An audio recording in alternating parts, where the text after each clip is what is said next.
کیا یہ سب پھر پاک صاف ہو گئے, دھل گئے؟ صرف ایک پریس کانفرنس کرنے کی دیر تھی. اب تو اس نہج پر حالات آ رہے ہیں کہ ججز کو بھی کہنا پڑ رہا ہے کہ معاملہ ختم کریں. اگر ایک پریس کانفرنس کر کے معاملہ ختم ہوتا ہے تو ختم کریں پریس کانفرنس کر کے. تو کیا پریس کانفرنس کرنے سے سب کچھ ختم ہو جاتا ہے؟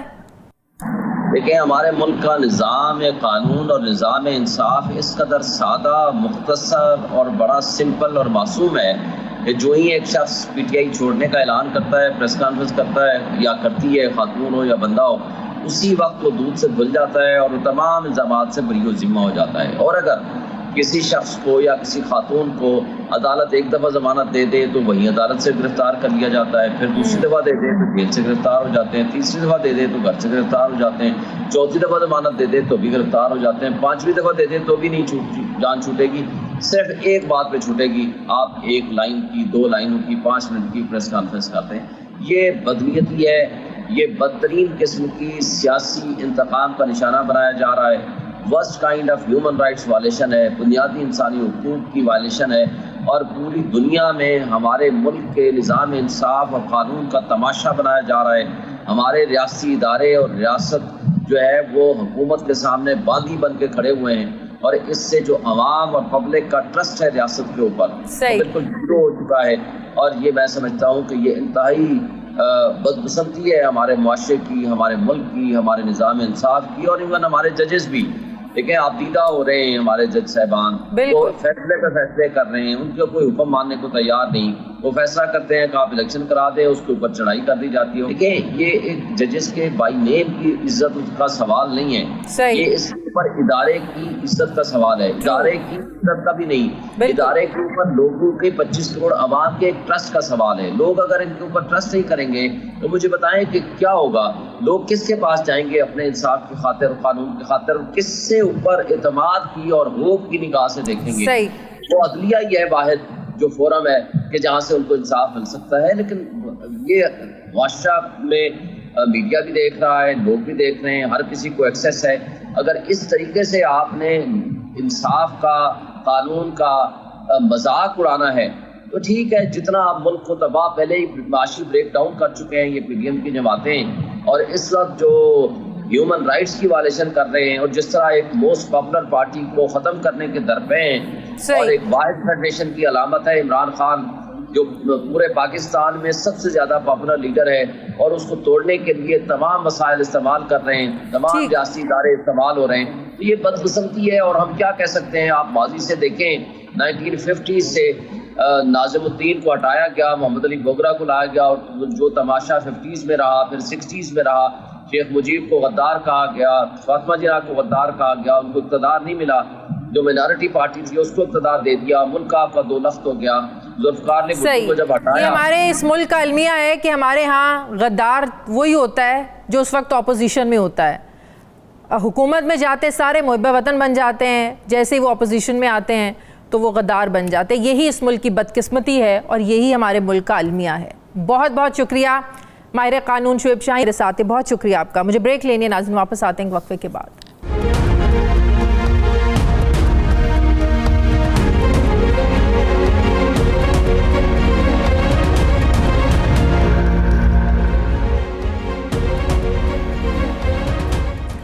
بریک کے بعد ایک بار پھر سے ہم آپ کو خوش آمدید کہتے ہیں. ناظرین, عمران خان کی حکومت میں ہونے والی مہنگائی کے خلاف زمین آسمان کے قلابے ملانے والی پی ڈی ایم جماعتیں حکومت میں آئیں تو مہنگائی کو کم کرنے اور معیشت بچانا ان کا مقصد تھا. مگر یہ کیا, عمران خان کے دور میں جو مہنگائی 15% تھی آج 45% ہے.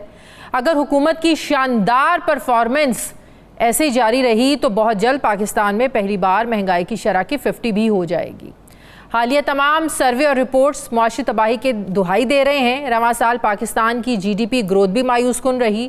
رواں مالی سال کے لیے جی ڈی پی گروتھ کا ہدف 5.1% تھا, لیکن گروتھ صرف 0.29% رہی. قومی خزانے میں $4 ارب باقی رہ گئے ہیں, جو بمشکل 1 مہینے کی درآمدات کے لیے ضروریات کے لیے ناکافی ہیں. آئندہ مہینے